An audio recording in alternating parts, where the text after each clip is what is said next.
Welcome back to Road to Fire. We're a family of three documenting our journey to fire, financial independence, retire early. Let's talk about our end of year portfolio update.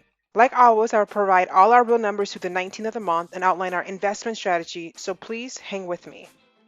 Now, I honestly believe 2020 was the year I needed to get financially in shape.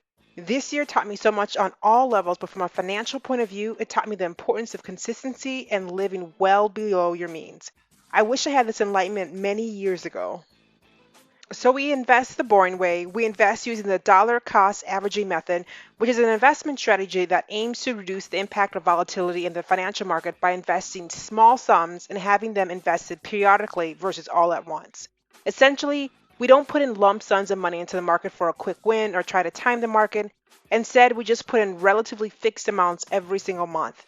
It might adjust based on our income, but in Q4, we were averaging around $5,000 a month.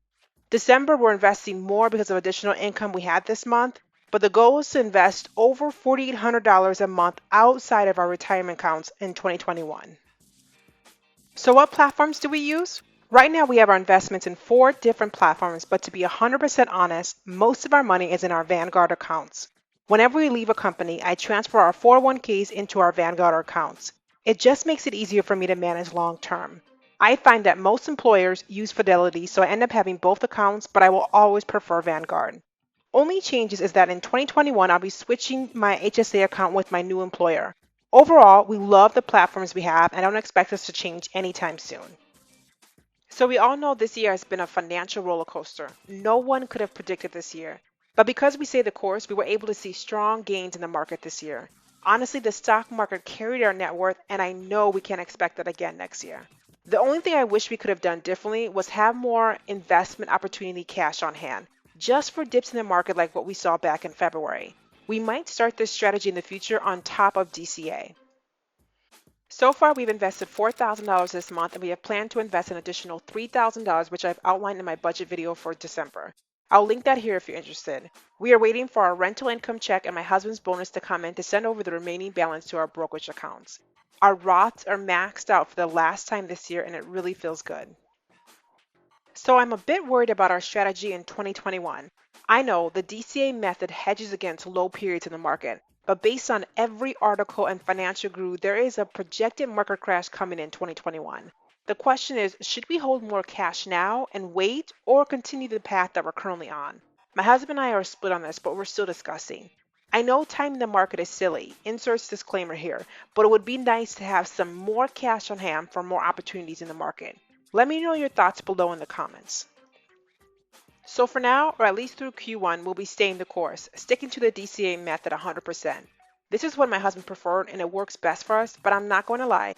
I want to save a bit of money on the side just in case there's a stock market opportunity.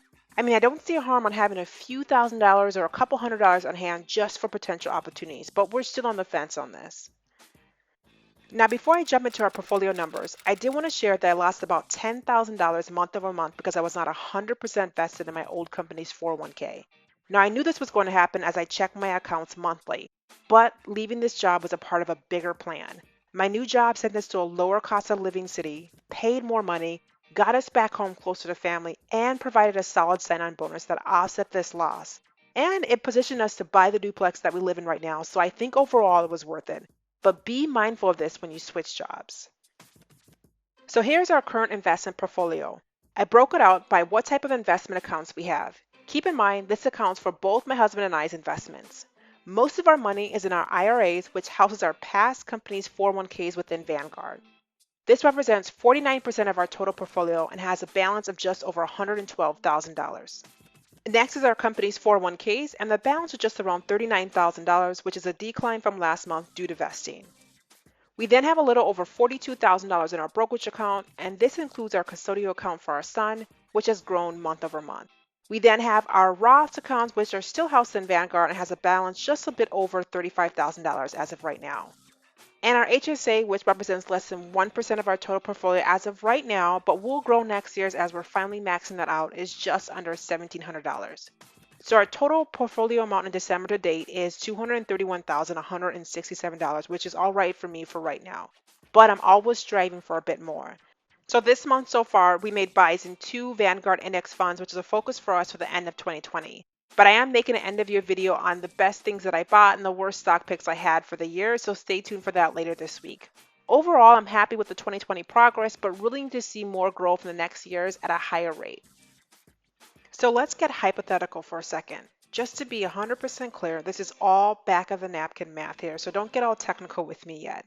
I have yet to run actual scenarios at actual current rates of returns, but this is a good directional number for us. If you haven't seen our 2021 financial goals video, check it out as this will help explain some of our numbers here. So we had 5 key goals that we want to achieve next year, and investing is the common thread. Stock investing to be 100% clear. So next year, we plan to contribute about $6,000 each year into our IRAs, and that will move us to about $130,000 next year, including some market help here. Then one of our biggest goals is to max out both 401ks, which will add nearly $40,000 into our 401ks. But with company contributions and profit sharing, we expect this to push us around $100,000 by the end of next year. So for our brokerage, this is a big change for us. We want to invest an additional $75,000 into the market outside of our retirement accounts. This will be about $5,000 a month, and we are averaging that right now and hope to continue this in the future. If we do that, then our brokerage account will be around $117,000 next year, give or take. Now our Roths will be silent as we are no longer contributing to them right now due to our current income. But if the market is nice, we do expect some organic growth. And because we are maxing our HSAs next year, we'll get the full family amount on top of our current balance. So if the stars align and we have a unicorn year with no issues at all, no job losses, a good market, then our projected stock portfolio will be around $400,000, which would be a $170,000 increase year over year. Crazy, but like I said, your goals should be crazy. I would love to continue to track this throughout the year to see if our projections are on par. If you're new here, then you have to know that I love graphs. So here's our investment trends graph. I started tracking our investments in the July timeframe, and I will link our July investment portfolio video for a good throwback here. At that time, we had $167,000 invested in the market, and that reads to less than $100,000 per person. We are now sitting at over $231,000, giving us over $60,000 jump in 6 months, which is really insane. One thing to note is that this is a graph that is a little bit skewed as it doesn't show the beginning of the year, but the end, which was when the market was climbing. So most of this growth was driven by the market rebounding. Still happy about it, but just wanted to have that disclaimer out there.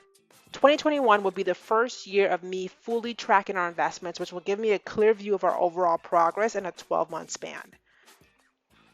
Right now, we're tracking 12.2% to our goal of having $1.9 million invested in the stock market to hit our overall FIRE number. Since I started tracking this, we have seen strong market growth all due to our current economic climate. I tend to break our goals into sizable chunks to not make it so overwhelming. I mean, $1.9 million is scary, but $300,000 seems doable. Now, if we hit all of our 2021 goals, then we should be able to have over $300,000 invested by this time next year.